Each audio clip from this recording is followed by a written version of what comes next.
Bonjour à toi et Happy Sunday. Alors aujourd'hui, on se retrouve un dimanche et pas un lundi. Et oui, parce qu'aujourd'hui, c'est Samin, c'est la fête païenne de Samin. Alors Samin, ou plutôt prononcé à la manière celtique Samhain, c'est la fête en fait médiane, c'est-à-dire entre l'équinoxe de printemps et le solstice d'hiver, où le dieu soleil meurt. En fait, le dieu soleil, là, il est mort, il rentre dans le monde d'en bas, il va aller se terrer et s'enterrer à l'intérieur de la terre pour pouvoir renaître de ses cendres à Yule.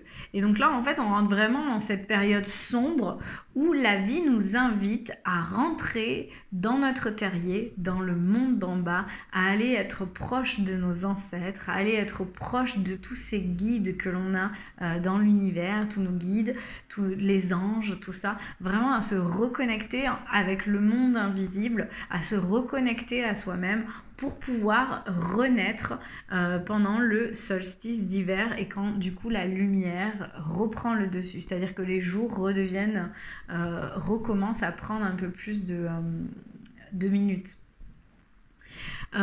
Et en fait, ce qui se passe aussi à Samin, c'est que du coup, la déesse de la création, elle perd son amant, elle perd son amoureux, le dieu soleil meurt. Et la déesse de la création va réaccoucher du dieu soleil. Donc elle l'enfante. Avant d'être son amant, c'est son enfant. Elle l'enfante à Yule. Elle va le réenfanter à Yule. Donc le 21 décembre. Donc là, c'est la mort du dieu soleil et cette fête, c'est vraiment pour célébrer la fin de la vie et le fait qu'on rentre à l'intérieur de soi, qu'on rentre dans le monde d'en bas. Et c'est aussi la fête où le voile entre le monde visible et le monde invisible est le plus fin. C'est une fête où on célèbre les morts, où on célèbre nos ancêtres, où on rentre en communication avec le monde invisible, donc avec les personnes que l'on a perdues, ou avec les personnes, les êtres de lumière qui nous guident et qui nous accompagnent dans notre traversée sur Terre. Et donc du coup, pour cette fête, j'avais envie de faire un petit tirage un peu particulier, c'est-à-dire de faire un tirage sur la période que l'on va traverser, là, sur cette période sombre d'un mois et demi jusqu'au solstice d'hiver. Et donc du coup, j'avais envie de faire un tirage général, c'est-à-dire que là, cette fois, c'est pas un tirage à choix, c'est vraiment un tirage pour tout le monde, pour toutes les personnes qui regardent cette vidéo. Donc je t'invite à respirer profondément, à venir te poser là et te déposer dans ton énergie. Et je te propose un petit tirage sur les challenges que l'on va traverser pour cette période, sur ce qui va être une ressource, qui va être bloquant et sur ce qui va advenir. Donc du coup, les challenges pour cette période, ça va être la dispersion, le lotus et la transformation. Alors, la dispersion, c'est le fait... alors, la dispersion, c'est deux choses. C'est d'un côté, ça va être le fait d'être partout et nulle part en même temps. D'être éparpillé, d'être à droite, à gauche, de ne pas savoir trop où est-ce qu'on va, qui on est et qu'est-ce qu'on a envie de faire. La dispersion, c'est aussi le nouveau départ. C'est-à-dire que c'est une manière de quitter le point A qui n'est plus forcément favorable pour nous et de s'en aller vers le point B. Pour que la dispersion devienne le nouveau départ, c'est bien de se recentrer, de se poser et de savoir qu'est-ce qu'on veut vraiment. Le deuxième challenge, c'est le lotus. Alors le lotus, comme je le dis souvent parce qu'il tombe quand même souvent en tirage, c'est la fleur qui arrive à fleurir dans la boue. C'est la fleur en fait qui arrive à fleurir et à s'épanouir dans un milieu hostile. Donc peut-être que là le challenge pour toi pendant cette saison sombre, ça va être de se dire ok, là en ce moment mon milieu, j'arrive pas à trouver le mot. Mon cocon naturel, non, je sais plus. Mon environnement naturel, voilà. Mon environnement naturel est assez hostile. Le milieu dans lequel j'évolue est assez hostile. Et pour autant, je sais que je vais fleurir. Donc le challenge, ça va être de garder en tête que j'ai la capacité à fleurir, peu importe ce qui m'arrive, peu importe ce qui m'entoure. Et le troisième challenge, ça va être d'accepter la transformation. Parce que oui, nous allons nous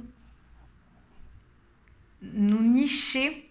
Mais en fait, c'est pas nicher le mot que je veux dire, parce que quand on niche, généralement, c'est qu'on va en haut. Là, on va vraiment dans le monde d'en bas. On va aller venir hiberner, on va aller se terrer dans le monde d'en bas pour venir se transformer. Et donc, du coup, il faut arriver à accepter la transformation. Il faut arriver à se dire que, ok, une transformation, c'est jamais très agréable. Mais par contre, le résultat va forcément être agréable. Le résultat va être gratifiant.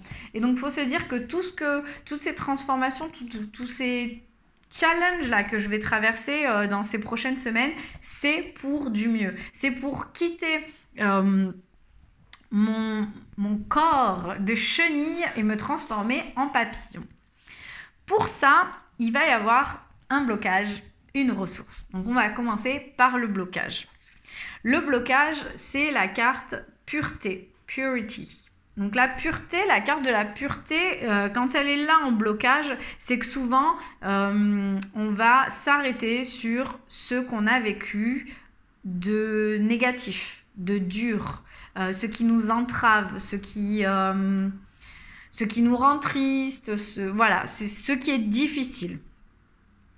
La carte de la pureté, c'est aussi se rappeler en fait que on est la pureté. Je suis la pureté, tu es la pureté, nous sommes tous la pureté. Sauf que souvent, on s'éloigne de ça. On s'éloigne de ça en fait et on laisse la peur rentrer dans notre vie. C'est-à-dire que quand on est de l'amour à l'état pur.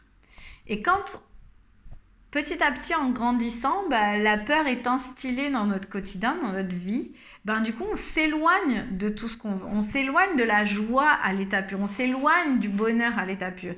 Et donc, du coup, on manifeste, de par nos pensées, de par nos mots, de par nos actions, des choses qui sont impures, des choses qui s'éloignent de cette pureté, de cette joie, de cet amour. Et donc, du coup, on ne fait pas forcément attention à ce qu'on dit, à ce qu'on fait, et donc, du coup, à ce qu'on manifeste et intentionne pour notre vie. Donc là, le blocage, ça va être les peurs que l'on peut avoir. Ça peut être les mots et les actions que l'on met en place et qui s'éloignent de ce qu'on veut vraiment dans la vie.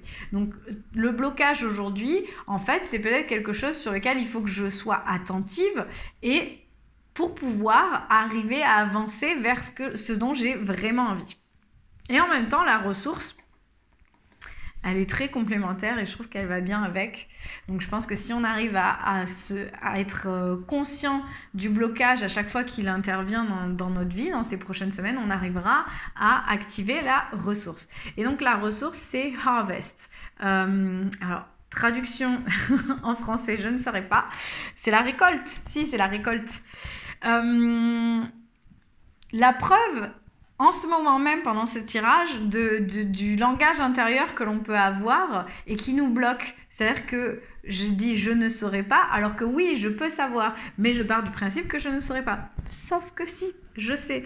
Donc, la récolte. La carte ressource de la récolte, c'est en fait cette carte, elle vient te rappeler que tu es dans une énergie de joie, de compassion, de complétude. Tout se fait en fait, tout se met en place et tu n'as qu'à être dans la gratitude, dans le remerciement. Tu vois, tu te laisses porter en fait. C'est la carte de ressources là pour nous dans ce tirage, pour cette période. C'est vraiment de se dire que je n'ai rien à faire. Je me laisse porter par la vie s'occupe de moi. Je n'ai qu'à ressentir la joie du moment présent, je n'ai qu'à ressentir la complétude qui s'éveille en moi et qui vient m'englober de toute son énergie et je n'ai qu'à remercier l'univers, la vie pour tout ce qui m'est offert. Et donc du coup, quand on voit que le blocage, c'est la pureté, les mots qu'on peut avoir, et que du coup, notre ressource, c'est ce sentiment de complétude, de plénitude, d'amour, de joie, d'abondance, du coup, eh ben, je n'ai qu'à faire un pas entre l'un et l'autre pour que mon blocage se transforme en ressource. Et donc du coup, le résultat de tout ça, de ce tirage, à la fin, quand j'arrive à traverser mes challenges, quand j'arrive à transformer mon blocage en ressource, le résultat, c'est de recevoir. Donc du coup, la carte du recevoir, généralement, c'est que elle t'invite à te rendre compte que tu donnes trop et à accepter la main qui t'est tendue, à te rendre compte qu'en fait, dans la vie, tu es ta priorité et que tu ne peux pas donner sans cesse. Et que tu dois aussi accepter de recevoir ce que l'univers t'offre ou ce que les gens autour de toi t'offrent. Donc, je trouve que c'est un beau résultat final parce que les challenges sont quand même assez prenants. On a la dispersion qui se transforme en nouveau départ. On a le lotus qui arrive à fleurir dans la boue s'il se rend compte que son environnement ne le définit pas. Et on a la transformation. Donc ça va être quand même une période assez remuante. Surtout que le blocage, c'est de faire attention à ce qu'on dit, à comment on le dit, comment on agit et à ce qu'on manifeste. En même temps, notre ressource, c'est l'abondance. C'est la récolte, c'est l'abondance de joie, c'est la complétude. Et donc forcément, si on se sent complète, si on est dans la joie, si on est dans l'abondance, eh ben on va recevoir.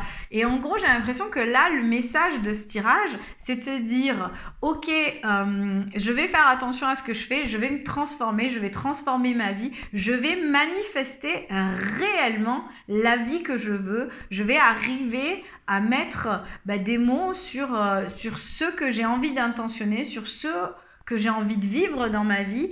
Et à la fin de cette période d'intériorité où je vais faire le travail sur moi pour transformer tout ça, j'arriverai enfin à recevoir et à récolter ce que j'ai manifesté, ce que j'ai intentionné. J'espère que ce tirage t'aura parlé. Si c'est le cas, mets-moi un petit commentaire.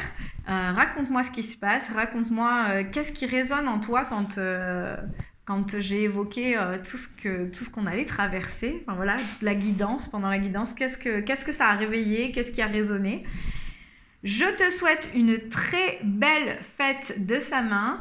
Et on se retrouve, alors pas lundi prochain, parce que lundi prochain c'est demain, mais on se retrouve dans une semaine pour le tirage de la semaine. À très bientôt!